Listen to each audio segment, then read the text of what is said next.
Assalamualaikum warahmatullahi wabarakatuh. Halo teman-teman, di video kali ini coba kita bahas salah satu strategi dalam berinvestasi saham ya teman-teman. Jadi kenapa retail itu selalu ketinggalan? Nah, dibandingkan dengan bandar ya. Ya ini nanti bisa untuk teman-teman memahami ya bagaimana perilaku sebuah saham ya, atau ketika saham yang bagus tetapi kok diturunkan terus, itu ada apa? Apakah ini untuk apa ya, ibaratnya memaksa retail untuk cut loss, ataukah ada strategi lainnya? Jadi mungkin bagi teman-teman pemula itu apa ya, belum tahu ya bahwa ketika kita memegang suatu saham, bisa jadi saham yang kita pegang itu akan diturunkan terus ya. Nah, siapa yang menurunkannya? Yang punya gawe ya. Yang punya gawe adalah para investor besar ya. Para investor besar yang mereka menginginkan suatu saham itu di harga berapa. Nah, kadang seperti itu, analisa teknikal, analisa fundamental itu sudah nggak begitu berperan teman-teman. Jadi bisa jadi suatu saham itu bagus lah, ini profitnya bagus, pendapatannya bagus, tapi kok tertekan terus ya, turun terus ya. Ini ada apa? Nah, kita harus berpikir lebih luas ya teman-teman. Jadi ketika suatu investor besar atau bandar ini punya gawe ya, ingin membeli suatu saham dalam jumlah yang besar ya, bisa jadi saham itu akan diturunkan terus ya, akan diturunkan terus sampai harga benar-benar yang mereka inginkan, dan mereka akan membeli ya, membeli sesuai dengan targetnya. Makanya ketika suatu saham itu buyback, itu belum tentu saham itu akan naik ya. Bisa jadi saham itu akan diturunkan terus. Bisa jadi sebelum berita buyback, saham itu akan dinaikkan sedikit. Nah, nanti ketika buyback terus turunkan, terus turun sampai suatu saat. Nah, nanti bisa jadi naik lagi dikit, kemudian diturunkan lagi, naik lagi dikit, diturunkan lagi. Nah, ini studi kasus seperti saham BRI ini teman-teman. Jadi saham BRI ini kalau kita lihat, ini fundamentalnya kan bagus ya. Fundamentalnya bagus, terus sahamnya juga secara apa, periode 3 tahun 5 tahun itu kan bagus naik. Nah, 3 tahun naik, 5 tahun juga masih naik. Terus dividennya juga lumayan besar. Terus IPS-nya juga naik nih teman-teman nih ya.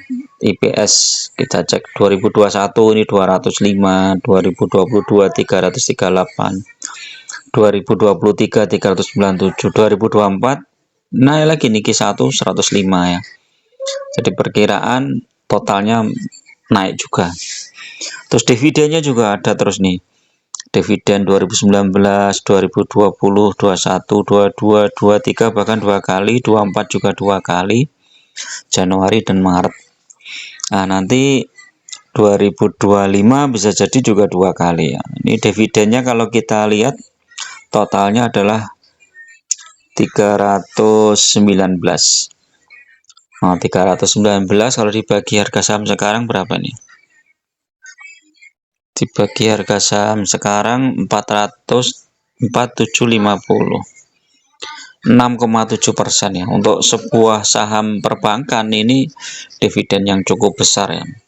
Apalagi kalau kita belinya 3 tahun yang lalu ya, di harga 3570.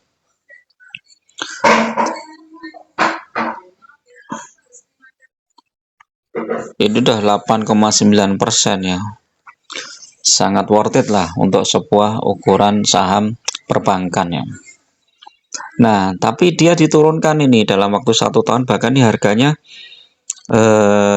sama dengan 1 tahun yang lalu ya, di bulan April. Nah, apakah ini berpotensi naik? Ya tentu saja. Suatu saham yang fundamentalnya bagus itu kita nggak usah khawatir teman-teman. Jadi justru saat sahamnya turun, maka kita mulai masuk ya. Nah, bagaimana kalau kita udah nggak punya modal untuk masuk? Ya, itulah tantangannya teman-teman. Jadi investor-investor besar itu kan ketika mereka punya duit cash banyak, mereka kan ingin masuk membeli saham yang mereka incar ya. Tetapi kan mereka nggak mau beli di harga tinggi ya. Misalnya mau harga BRI ini sempat 6.400. Ya mereka tentu saja nggak mau beli di harga 6.400. Harga bisa turunin ya, turunin. Nah, saat menurunkan harga saham ini, nanti kalau ada kepanikan retail jual karena mereka sudah rugi ya. Misalnya ini dari 6.400 ke 5.000 aja ya. 6.400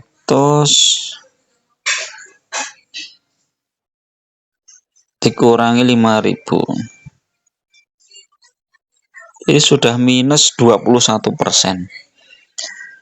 Jadi yang beli di 6.400 ini sudah minus 21% kalau di 5.000, apalagi kalau di 4750 ya. 6.400 dikurangi 4750, udah minus 25%. Nah, ini kalau retail nggak sabar dia kan udah cut loss ya. Ya kalau cut loss ya sudah, harga sahamnya makin turun lagi. Nah, ketika makin turun ini ya para investor besar pun ya makin seneng ya, mereka akan, wah ini lumayan, ini saham bagus, harganya murah, diskon ya. Apalagi banyak retail-retail yang panik ya, akhirnya mereka jual ya.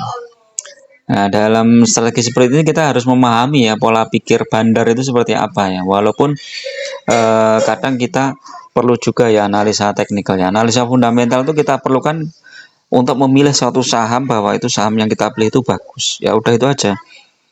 Kemudian analisa teknikal kan kita perlukan untuk suatu saham kita masuk ya. Walaupun kadang analisa teknikal pun nggak bisa memahami ya, nggak bisa mendeteksi bandar mau mau apa menaikkan kapan, mau menurunkan kapan, itu nggak bisa mendeteksi. Jadi bagi teman-teman yang mungkin sudah sering mengamati ya naik turunnya suatu saham, itu bukan hal yang apa ya, bukan hal yang susah lagi ya. Walaupun kadang kita masih perlu banyak belajar ya, karena bagaimanapun itu ya investor besar atau bandar itu memegang peranan sangat penting ya. Dan mereka bisa aja ya dengan misalnya kayak apa ya, Adaro misalnya. Adaro ini kan buybacknya cukup besar ya. Coba kita cek buyback Adaro itu berapa. Nih,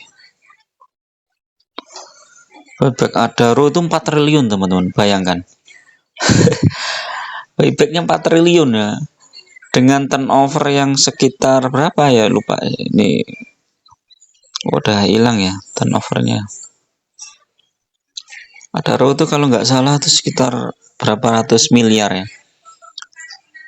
turnovernya. Coba cek di sini kemungkinan itu udah nggak ada juga nih kayaknya, udah nggak ada, daily ini aja.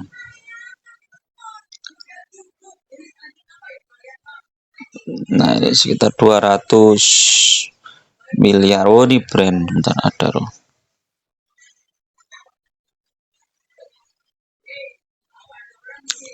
Adaro value nya berapa nih, 134 miliar, 55 miliar ini ya. Nah ini kalau dalam sehari ya nggak mungkin ya mereka memenuhi itu ya, mereka pasti harganya akan naik tinggi. Nah makanya dia belinya bertahap.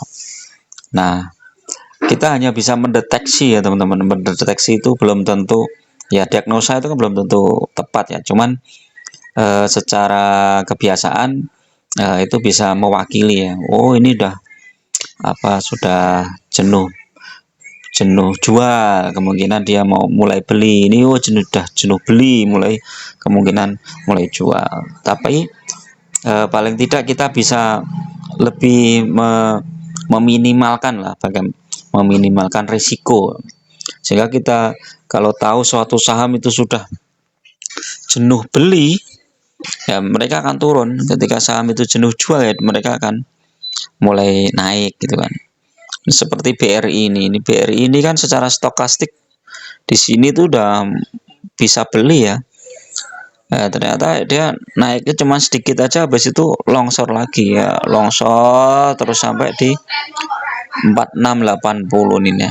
Di 4 terendah nih 4680, habis itu naik terus turun lagi, turun lagi, turun lagi. Nah, ya ini seperti BRI ini kalau saya ya lebih bagus mulai masuk ini teman-teman. BRI ini mulai masuk, walaupun tidak ada jaminan dia akan naik, tapi resiko turunnya itu udah mulai terbatas ya BRI, karena apa, fundamentalnya masih bagus, terus labanya juga naik, manajemennya juga bagus, walaupun ada isu-isu yang mungkin apa ya, agak negatif ya, tapi kayaknya nggak begitu terpengaruh. Bersama dengan apa ya, Telkom, coba Telkom itu, nah ini Telkom sudah mulai naik, mantul ya. Ini kemungkinan akan koreksi lagi, ini Telkom koreksi dikit, nanti kemudian naik lagi, itu ya hal yang biasa. Ini ada gap di sini, jadi Telkom paling nggak di 3.400 ini bisa capai lah, 3.400 bisa tercapai, syukur-syukur bisa naik lagi ya. Jadi kita harus berpikir seperti itu teman-teman. Nah, kalau kita bisa money management yang tepat ya, kita bisa punya dana ketika suatu saham yang kita incar itu udah di harga bawah. Jadi seperti itu ya. Oke, itu dulu teman-teman ya untuk review pagi ini ya. Mudah-mudahan bermanfaat. Tetap gunakan data dan fakta dalam berinvestasi, jangan hanya mengikuti isu rumor, apalagi kalau rumor itu kok digaungkan terus ya, beritanya bagus terus, ini bagus terus, tiba-tiba sahamnya nanti anjlok. Nah itu mending gak usah lah. Jadi kita fokus saja di saham-saham yang fundamentalnya bagus, kinerjanya bagus, walaupun dia turun itu gak masalah, kita tenang aja, wong itu dia itu sahamnya bagus, suatu saat dia pasti akan naik. Oke, itu dulu. Assalamualaikum warahmatullahi wabarakatuh.